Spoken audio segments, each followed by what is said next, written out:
Now, news that an Israeli amusement park has been opening up on separate days for Jewish and Arab school trips. It's being seen as the latest sign of an inherent racism and perhaps a tendency towards segregation.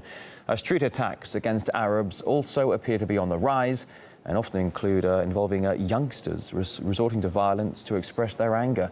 As RT's Paula Slier reports, they could merely be following the example set by the older generation. Of the 300 million Arabs in the Middle East and North Africa, only Israel's Arab citizens enjoy real democratic rights. But statements like this are small comfort for Arab Israelis.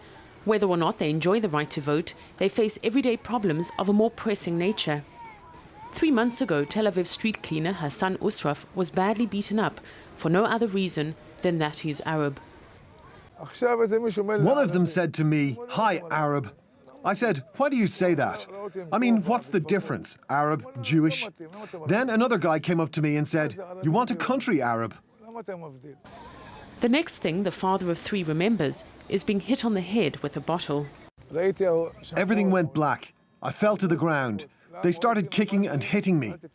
My lawyer told me that when they were held by the police, they heard the kids competing among themselves who hit me the most.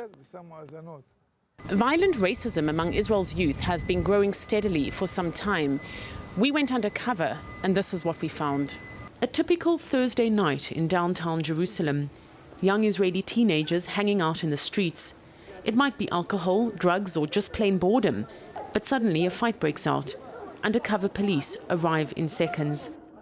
A few days later, we meet Alon Nagar at the same spot.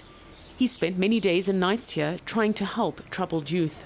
There's a lot of poor population living in Jerusalem, and the racial element is only a part of things that they've experienced more. A lot of children come from poverty, their parents have nothing, they're working all day, and they have no control over where their children are.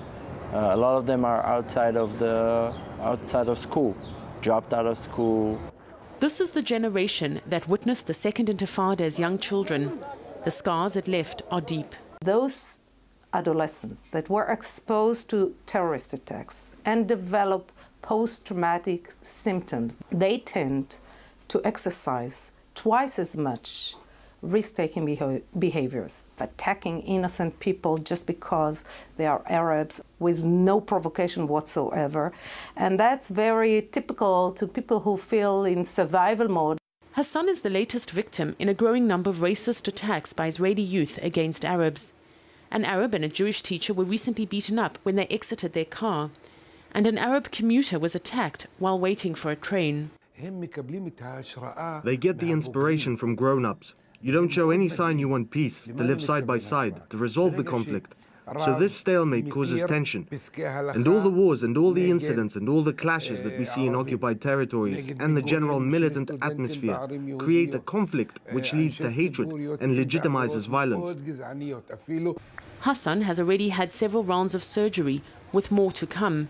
Not a day goes by without him remembering that fatal night when the division between Israel's Arabs and Jews showed its ugly face. Paula Slier, RT, Tel Aviv.